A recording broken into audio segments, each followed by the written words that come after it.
pemirsa, dan itu tadi adalah video mengenai pengentalan darah. Nah, Dokter Haikalnya pengentalan darah ini tentu harus diwaspadai selalu ya. Betul banget, dan memang biasa terjadi pada mereka yang di atas usia 40 tahun. Dan di tengah kita sudah ada Profesor Zubairi Jurban, spesialis penyakit dalam. Siang Prof, apa kabar? Selamat siang, baik. Terima kasih. Ya, Prof. Anda sehat?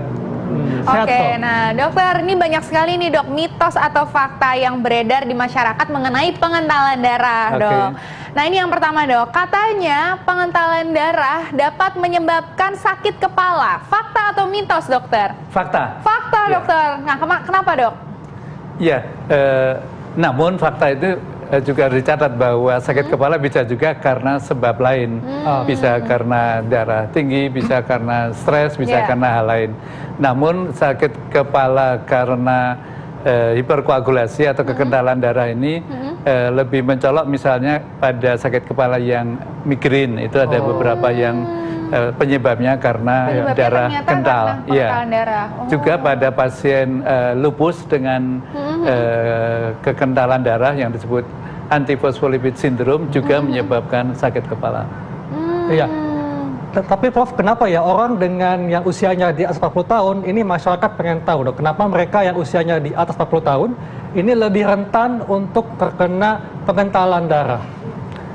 Iya, karena pada usia di atas 40 tahun itu cenderung untuk mudah darah tinggi, untuk terkena kolesterol dan terkena gangguan jantung, dan gaya hidupnya tidak terlalu sehat lagi. Gitu. Jadi memang faktor risikonya lebih banyak ya dok ya kalau di usia di atas usia 40 tahun ya dok ya. Oke, nah selanjutnya nih dok, masih ada mitos atau fakta nih dok bahwa kebiasaan merokok adalah salah satu penyebab kekentalan darah. Mitos atau fakta dokter? Fakta banget. Fakta banget, fakta pakai banget. Ya, kenapa Prof? Ya karena rupanya di rokok itu ada banyak sekali zat kimia dan sebagian besar menyebabkan kadar fibrinogen naik, faktor-faktor pembekuan naik, dan terjadi kekentalan darah. Dan terbukti juga bahwa sebagian cukup banyak pasien stroke itu faktor risikonya adalah rokok. Makanya jangan merokok dok ya. Stop rokok. Stop rokok. Iya, Prof. Tapi ini masyarakat juga bertanya-tanya, Prof ya. Ini sebenarnya efek samping dari pengentalan darah ini apa, Prof? Efek sampingnya, ya kalau hanya kental darah tetap sehat ya nggak masalah. Tapi dampaknya adalah stroke atau serangan jantung. Kadang-kadang bisa juga menyebabkan kelainan di ginjal. Jadi ada banyak hal yang mempunyai dampak buruk akibat kekentalan darah. Nah berarti kalau misalnya di otak pengentalan darah dapat menyebabkan stroke gitu ya dok ya. Selanjutnya nih dokter, kita masih punya mitos atau fakta berikutnya bahwa obesitas nih dok katanya adalah salah satu faktor penyebab pengentalan darah. Fakta atau mitos dokter? Fakta. Jadi obesitas itu tidak sehat, mudah pengentalan darah, mudah stroke, mudah kena serangan jantung. Jadi berat badan harus turun. Tidak usah banyak-banyak. Jadi nggak usah berat-berat mbak, tapi cukup setengah kilo setiap bulan. Tapi. Jadi kenapa nih dok? Mungkin karena obesitasnya ini banyak kolesterol di dalam darah kah? Jadi menyebabkan pengentalan darah atau bagaimana dokter? Pada obesitas itu terjadi penumpukan lemak, khususnya di perut. Di belly, di perut ini, adipose itu, jaringan adiposenya menyebabkan berbagai faktor pembekuan kacau sehingga terjadi kekentalan darah. Jadi fibrinogen, agregasi, dan dedimernya naik. Prof, ini juga masyarakat ingin tahu, Prof, bagaimana dengan mereka yang sudah terkena COVID-19, kalau sudah ada pengentalan darah, apakah ini gejalanya bisa semakin berat? Nah, tapi nanti Prof jawabnya, kita akan bahas sesaat lagi, tetap di Hidup Sehat. Kita masih membahas tentang pengentalan darah nih. Dan tadi ada pertanyaan, Prof, bagi mereka yang sudah terkena COVID-19 dan ada pengentalan darah, ini apakah gejalanya makin berat? Dan apa kaitannya dengan daya tahan tubuhnya, Prof? Iya, jadi pasien COVID itu rata-rata ringan, namun kira-kira 5% itu serius, berat, dan seringkali harus masuk ICU. Ya. Perlu masuk ICU, timbul namanya serangan paru yang akut, menjadi gagal paru, kemudian harus dibantu alat. Nah, dan bisa menyebabkan kematian. Ya. Pada kondisi yang berat ini ternyata terjadi kekentalan darah. Dan kekentalan darah ini kalau tidak diobati menyebabkan kematian, sedangkan yang diobati dengan obat anti pembekuan yang namanya heparin itu lumayan banyak yang bisa tertolong.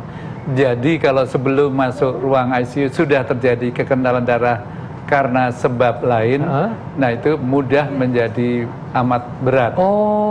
Kan itu yang disebut sebagai comorbid. Jadi pada usia lanjut kenapa kalau terkena serangan darah berisiko untuk masuk ICU dan meninggal karena comorbid. Salah satu comorbid itu artinya penyakit yang sudah ada sebelum terkena COVID itu adalah kekentalan darah. Jadi pemirsa, kalau memang sudah terkena COVID-19 dan sudah ada perkenalan darah sebelumnya, maka gejalanya bisa lebih berat ya? Ya.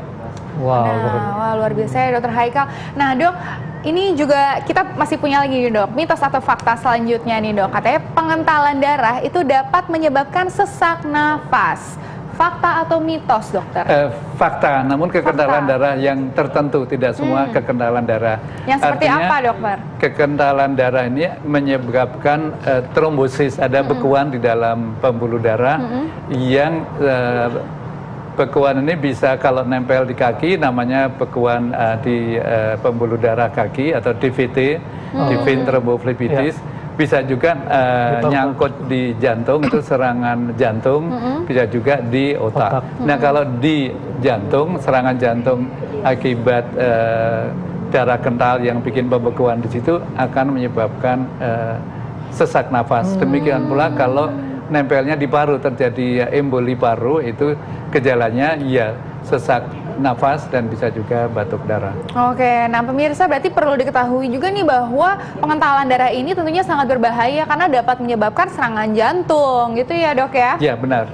Oke, nah dokter, ini banyak juga nih Dok masyarakat yang penasaran nih Dok. Katanya pengentalan darah itu bisa menyebabkan lebam pada kulit.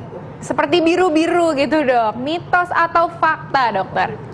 Sebagian fakta, sebagian mitos. Ada fakta, ada mitos. Gimana tuh Dok? Iya, karena biru-biru sebabnya banyak banget. Ada bisa karena gangguan dari pembuluh darah yang ringan yang sama sekali tidak berbahaya.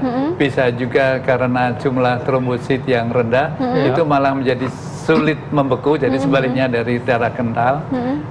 Sebagian darah kental bisa juga menyebabkan biru-biru. Jadi penyebabnya bisa macam. Dalam hal biru-biru di kulit, penyebab kekentalan darahnya tidak terlalu sering. Jadi lebih banyak karena sebab lain. Tapi bisa ya Dok ya? Bisa. Prof, ini masyarakat kayaknya masih pengen tahu Prof, ini sebetulnya gejala ringan kalau yang dialami ke seorang kalau ketika mengalami pengentalan darah itu seperti apa Prof? Iya, gejala yang ringan kalau di jantung baru berupa penyakit jantung koroner yang bukan serangan jantung berat, bukan infark jantung, bukan ada sebelum ada timbul kematian jaringan di jantung. Itu artinya serangan yang lumayan berat tapi masih ringan.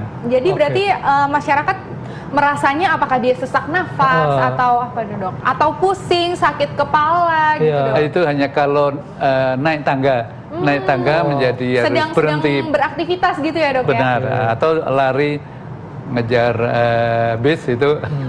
Gitu.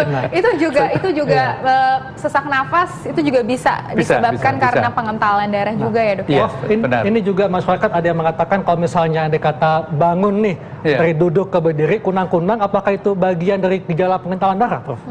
Lebih sering bukan, jadi mitos. Jadi sebagian besar karena namanya hipotensi ortostatik. Apa itu? Tekanan darah rendah yang terjadi akibat perubahan posisi ya. Jadi bukan lebih sering karena itu. Ya, baik. Nah dokter, ini masyarakat ingin mendengar nih Dok tips supaya terhindar dari pengentalan darah. terutama untuk usia 40 tahun nih dok, yang mungkin memang banyak kerentanan yang terjadi. Silakan dokter. Tipsnya sebetulnya hanya 5. Jadi yang satu adalah olahraga teratur. Setengah jam setiap hari atau minimal 5 kali seminggu. Tapi setiap kali setengah jam. Kalau olahraganya 1 jam cukup 3 kali seminggu. Jadi nomor 1 olahraga apapun. Mau jalan cepat juga cukup, mau naik sepeda statis atau sepeda keluar rumah atau treadmill, apapun olahraganya. Yang kedua sayur, usahakan 2-3 kali sehari. Ya. Kemudian ketiga buah, juga usahakan 2-3 kali sehari. Berikutnya adalah stop rokok, kemudian stop alkohol, dan yang terakhir adalah seperti hari ini kita ngobrol, bincang-bincang, silaturahim itu akan jadi jangan stres ya dok ya. Iya itu penting banget tuh ya dok. 5 tips dari dokter. Terima kasih banyak dokter, luar biasa Sama-sama. sekali. Terima kasih Prof. Terima kasih Prof. Nah pemirsa Hidup Sehat, jangan lupa selalu saksikan Hidup Sehat tiap hari Senin sampai Jumat jam 1 sampai jam 2 siang live di TV One. Dan bagi yang ketinggalan, Anda bisa sekarang kembali di laman viva.co.id. Saya Dr. Hekal. Saya Dr. Renita Arlin. Indonesia Hidup Sehat.